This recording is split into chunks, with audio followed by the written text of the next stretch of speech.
Welcome, everyone. We have the honor of having a friend and member of the United States Congress with us today. Congressman Alex Mooney represents the 2nd District in West Virginia. He has a very important race coming up next Tuesday, May 14th, that we must win for the America First movement. Congressman has been in Congress since 2015, and he is married to Grace, has 3 kids, son of a Vietnam veteran, and he's also shares our Catholic faith. That's correct in the bio, right, Congressman? Yep, I've been a practicing Catholic all my life and very proud of that. We had the chance to meet just about a year ago, and we've been able to keep up a relationship, and we are grateful. Catholics for Catholics is all about getting behind our Catholics in the public square or non-Catholics who sync with our values, and we want to support that in whatever way, shape, and form, whether that's politics or culture. You have certainly done that, and most recently you took a stand because your state was front and center when we had 5 girls April 18th that stood up to the tyranny, right, with the women's sport.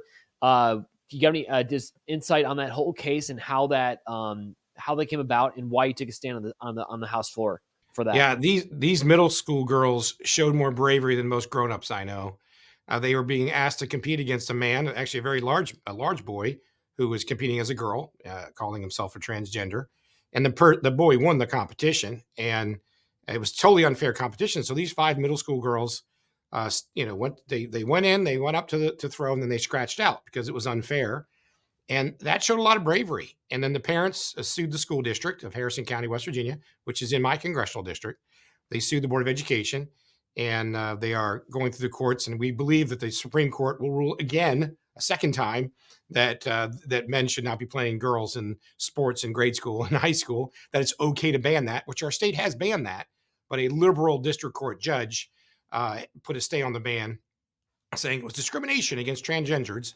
So this boy was allowed to compete against the girls and defeat them, and super unfair, which is, one of the reasons I'm running for the U.S. Senate, because senators appoint these judges, and we have these far left judges with a radical social agenda. My opponent, Jim Justice, by the way, has appointed left-wing judges to the state Supreme Court.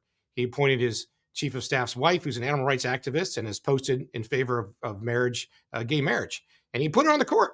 So I just think we need judges who are stand up against the woke agenda. And because kids suffer when this happens, these girls are just being punished.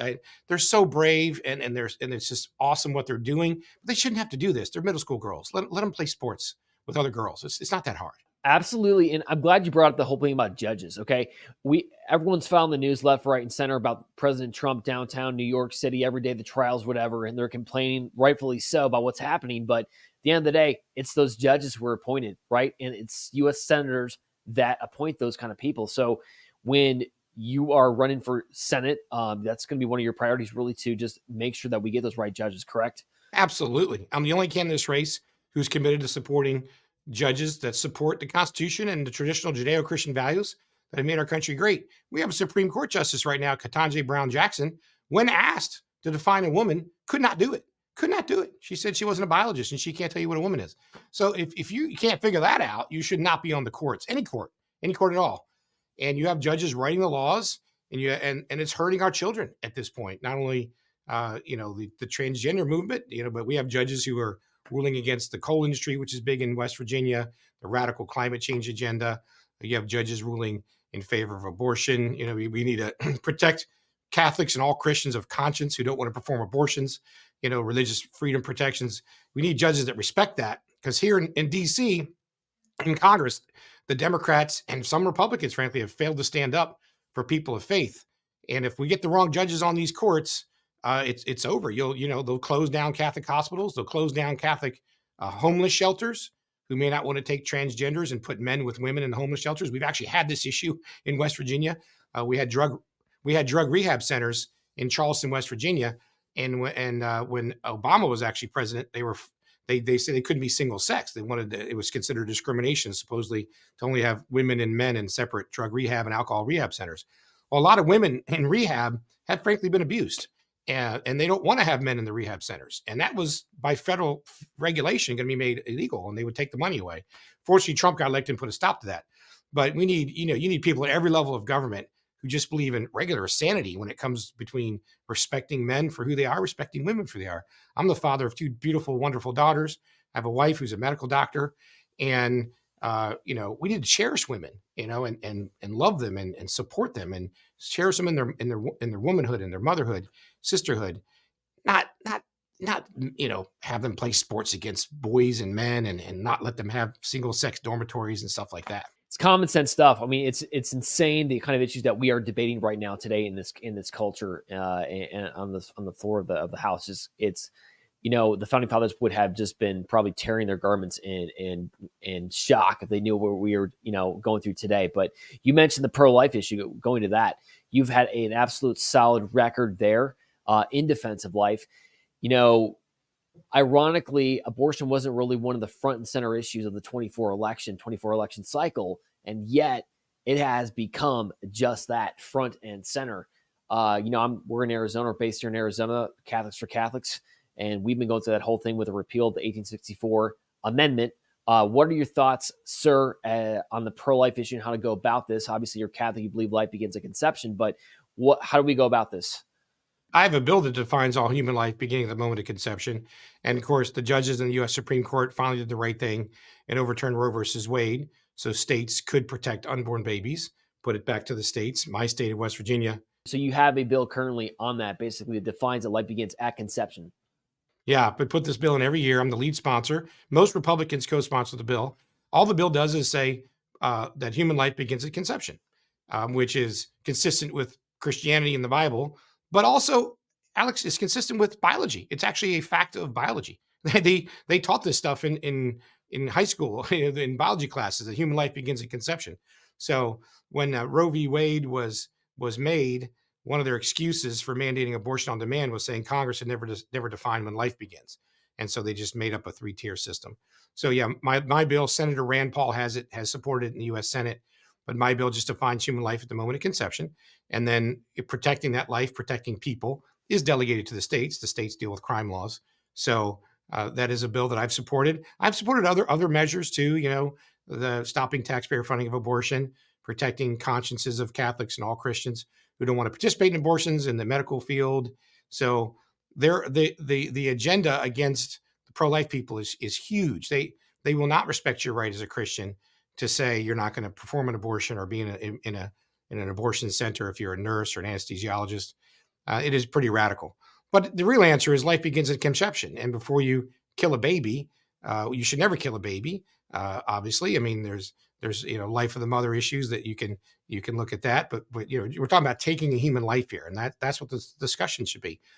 When is human? There's just wars and things.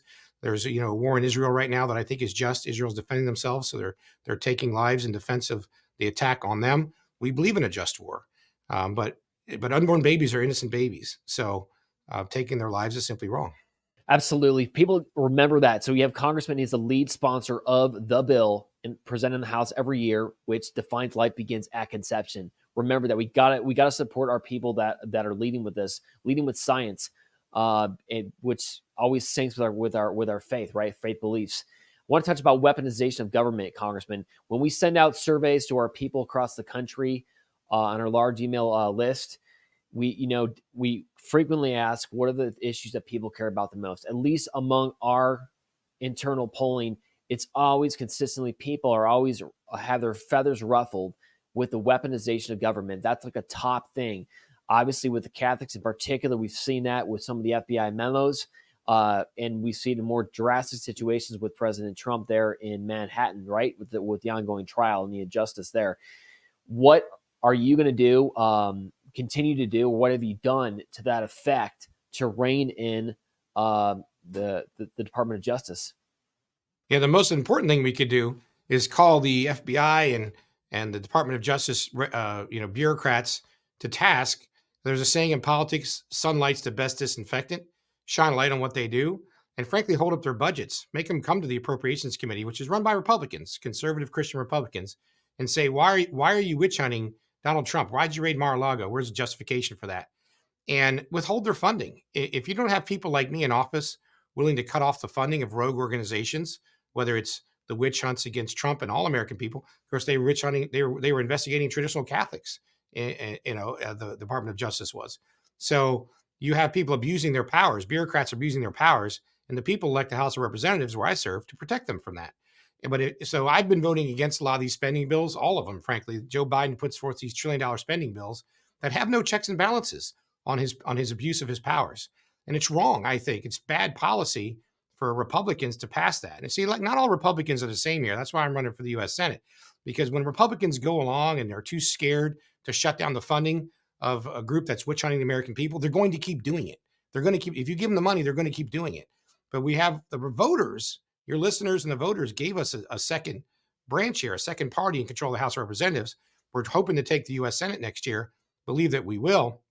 But if you take it with weak Republicans who won't fight back, who just give the money to Biden anyway, even though he's abusing his powers, witch hunting pro-life activists and using it to raid, go after President Trump and other traditionalists, then you're guilty of that. So we have to withhold the funding. It's a tough game to play, because the Democrats will try to shut down government and blame you for doing that.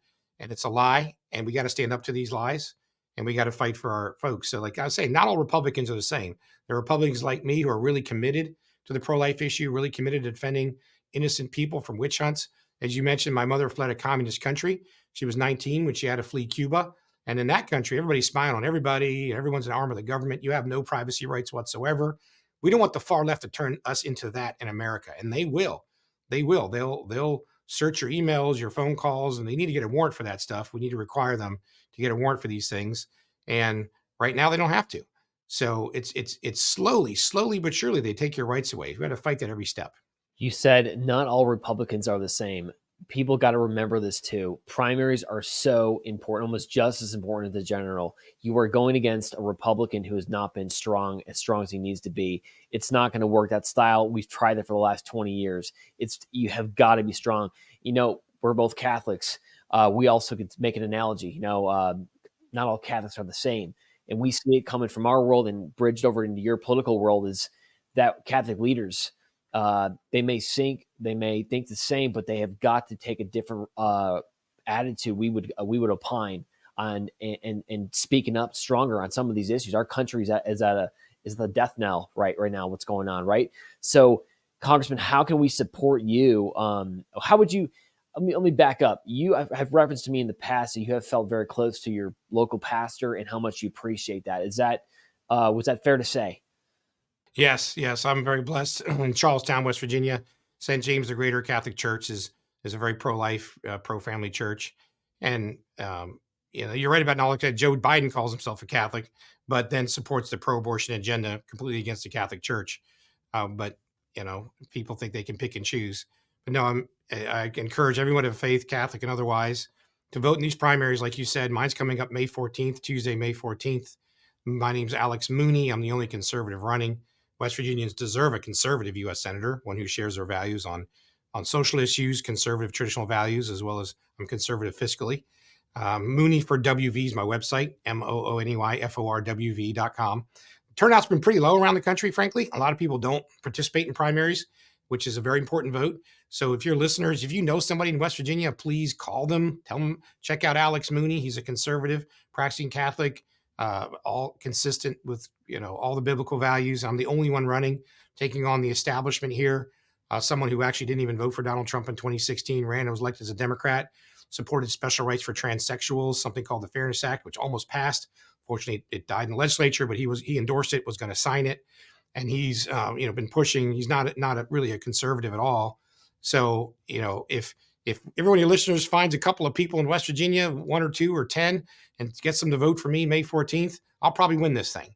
And I've been saying that at all the groups I've been speaking to the pro-life voters. I am by far the pro-life candidate in this race. My opponent, Jim Justice, said he was for Obamacare, did not want to repeal it.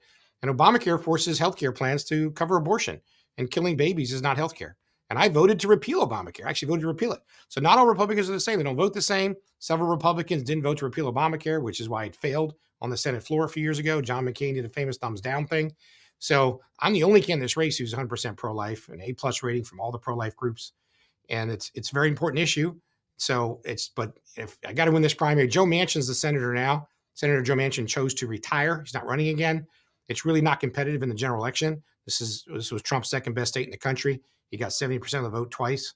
So it's going to be the Republican nominee is going to be the senator. It'd be an absolute shame to put a liberal Republican there who's not conservative on Christian issues in there as a senator for 6 years when you have a clear choice in me, conservative Christian values, with a proven voting record for 10 years in Congress of that, a member of the Freedom Caucus, and I have a voting record to prove that I'm traditional values conservative. We do not have, all Republicans are not the same at this point in the ballgame. We need warriors. We need people who are going to stand up and be true. This is more important than the general election. Congressman Alex Mooney has got to win this for the U.S. Senate in Virginia. If you're not from West Virginia, send it around, send your friends, send money, send prayers. This is how we can take action, faith into action, to get the word out about this important race next Tuesday. Congressman, thank you for your time. And we look forward to working with future endeavors.